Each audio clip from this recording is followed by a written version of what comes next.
Cap sur la transition, on s'intéresse aux politiques publiques environnementales. C'est le podcast de l'IDRI.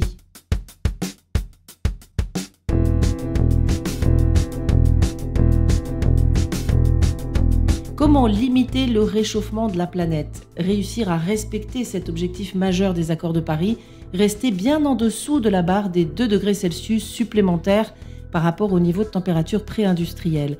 Ces dernières années, le monde a vu émerger un marché carbone, ou plutôt des marchés carbone, on va y revenir.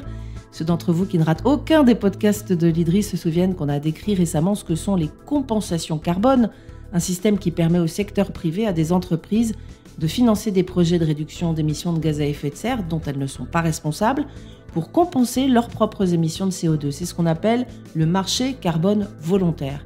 Et bien aujourd'hui, on élargit notre regard en y incluant les autres acteurs économiques mondiaux, les États et quelques secteurs privés qui, eux, sont tenus de réduire leurs émissions.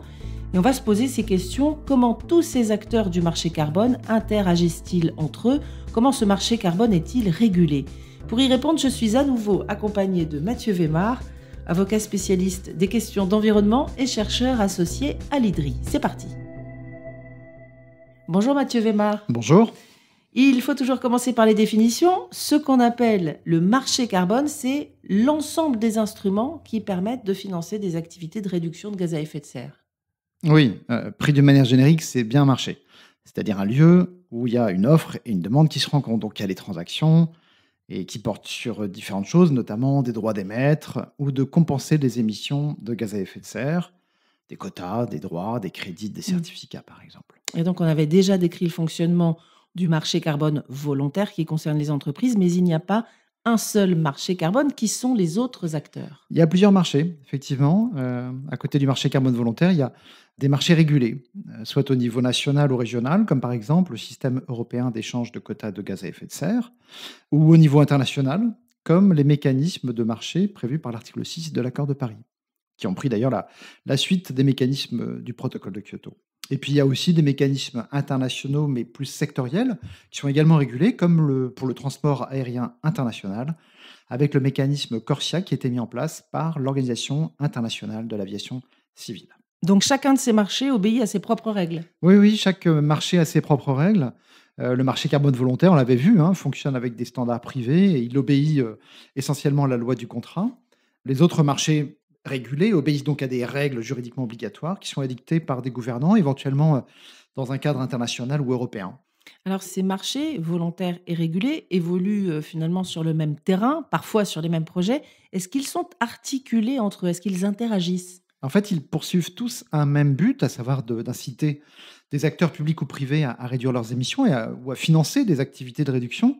Mais jusqu'à présent, ils fonctionnaient de manière relativement autonome. Aujourd'hui, ils sont de plus en plus connectés les uns avec les autres. Et pourquoi?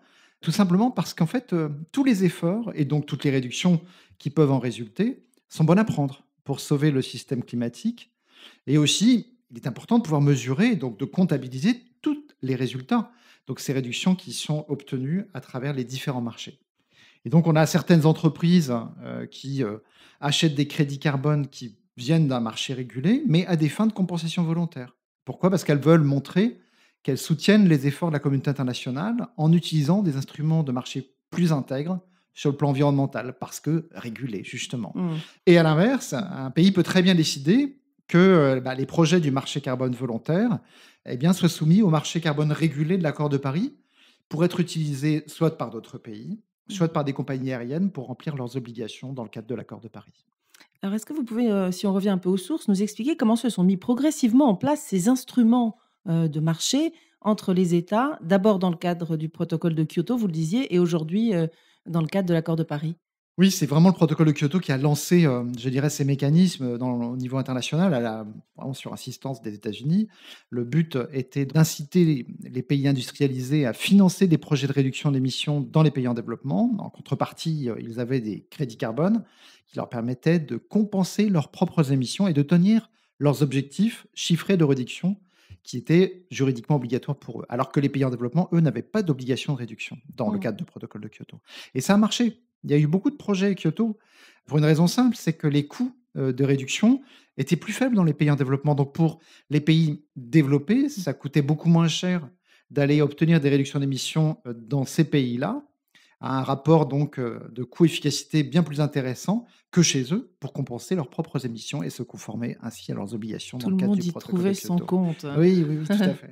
Et voilà, et bon, il faut quand même le rappeler, parce que ces financements par le marché venaient en plus de ceux que les pays devaient fournir dans le cadre d'une coopération plus classique, hein, aux pays en développement. Et c'est un peu la même logique qu'on retrouve dans l'accord de Paris. La seule vraie grosse différence, c'est que dans le cadre de Kyoto, les pays en développement n'avaient pas d'obligation de réduction, alors que aujourd'hui, dans l'accord de Paris, tous les pays prennent des engagements de réduction. Donc tous les pays doivent comptabiliser ce qu'ils font, leurs Mmh. émissions et les réductions générées sur leur sol, pour savoir s'ils ont bien tenu leurs engagements. Donc s'ils vendent quelque chose à quelqu'un d'autre, et notamment des réductions à un autre pays ou une entreprise, ils doivent les déduire des émissions qu'ils vont comptabiliser, donc revendiquer, pour démontrer qu'ils ont bien tenu leurs engagements. Et donc, on n'a plus de compensation au sens de Kyoto, mais de déplacement de réduction d'émissions d'une Mmh. zone à une autre. Alors, est-ce que vous pouvez nous rentrer un peu dans le détail de ce que, prévoit cet article 6 des accords de Paris? Est-ce que vous pouvez nous décrire simplement cet instrument?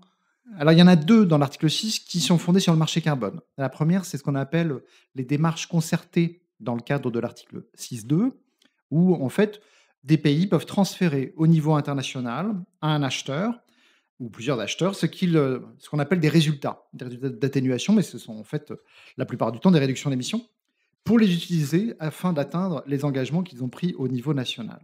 Donc c'est une approche décentralisée. Les pays qui participent définissent eux-mêmes les conditions pour produire ces résultats, donc ils ont une grande marge de manœuvre.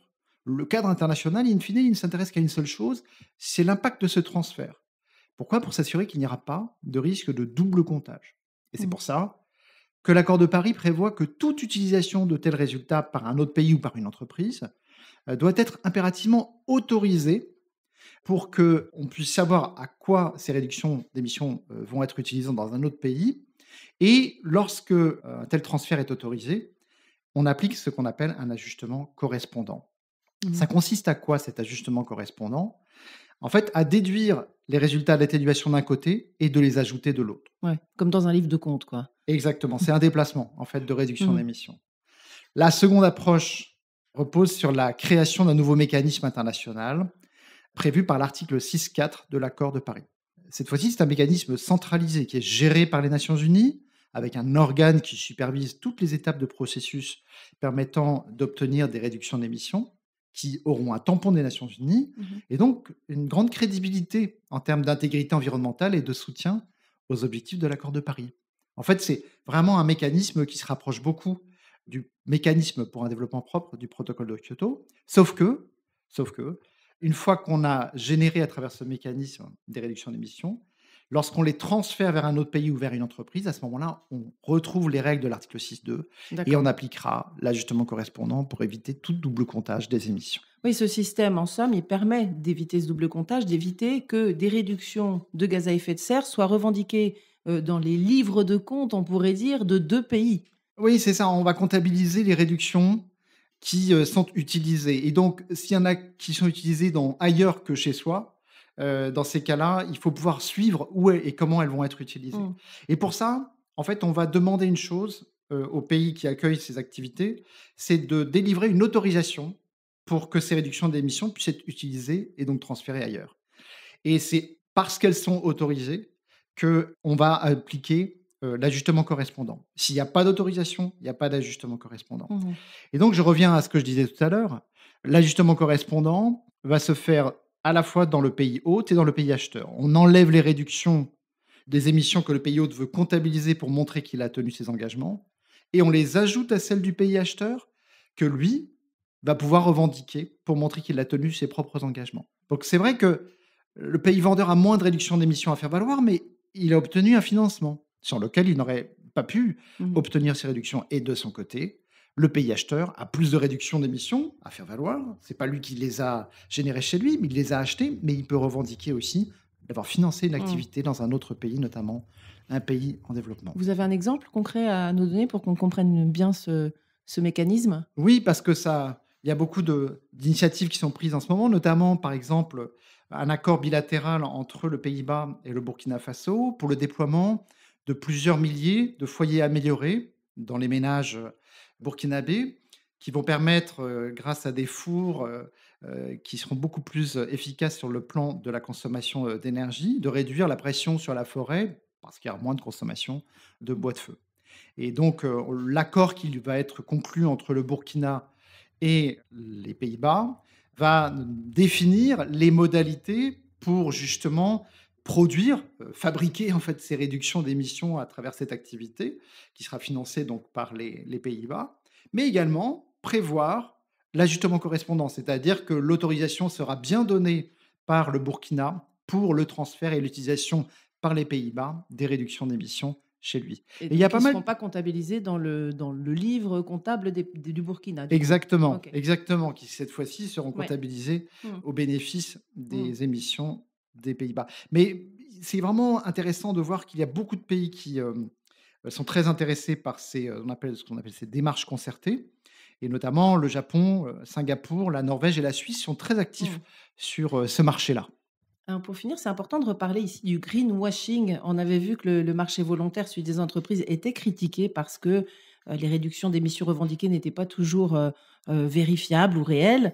Ce risque d'éco-blanchiment, pour parler français, prend peut-être une nouvelle dimension ici, notamment parce que ces marchés volontaires et régulés travaillent de plus en plus souvent ensemble sur des mêmes projets, avec un risque de double comptage quelquefois, ce qui pourrait nuire in fine à la crédibilité du bilan comptable.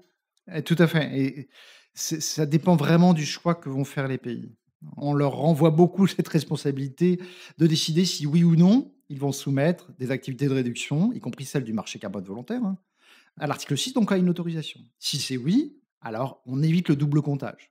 Et il faut rester vigilant.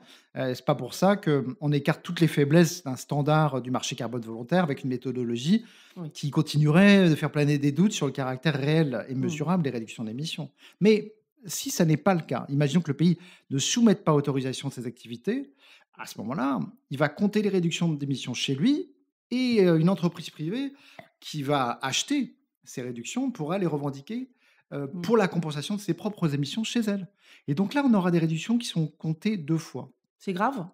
Ça dépend comment on voit les choses. Certains pensent que ça pose pas de problème puisque, c'est que les États qui ont des obligations dans l'accord de Paris, c'est pas les entreprises.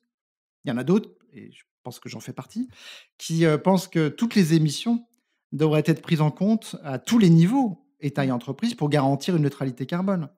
Parce que, les États ne vont pas faire tout seuls. Ils vont avoir besoin de l'ensemble des acteurs économiques qui eux-mêmes Mmh. prétendent prendre des trajectoires de neutralité carbone à leur niveau, et donc toutes les émissions doivent être comptabilisées. Mais in fine, on voit que le pays hôte a un rôle important à jouer, hein, et c'est lui qui va décider ou non de soumettre les activités à l'article 6 et entraîner un ajustement correspondant. Mais on voit aussi que certains pays décident de laisser le choix aux acheteurs et de demander à ce qu'il y ait un ajustement correspondant suite à un transfert international des réductions d'émissions. Donc responsabilité partagée. Oui, en tout cas, l'acheteur a un rôle à jouer, et aussi pour éviter l'éco-blanchiment. Que ce soit un État ou une entreprise, que ce soit à des fins de conformité réglementaire ou volontaire. En fait, l'acheteur peut choisir dans beaucoup de pays, justement un ajustement correspondant pour éviter tout double comptage. Donc on ne pourra pas le critiquer là-dessus.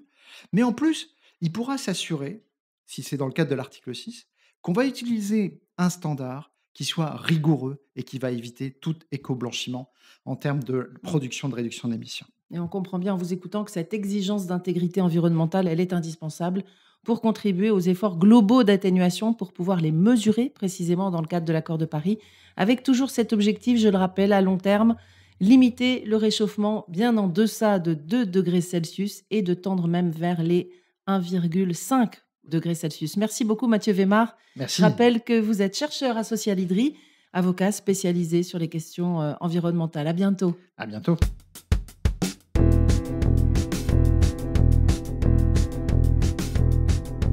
C'est la fin de ce coup de projecteur sur la régulation du marché carbone et l'articulation entre ces différents acteurs.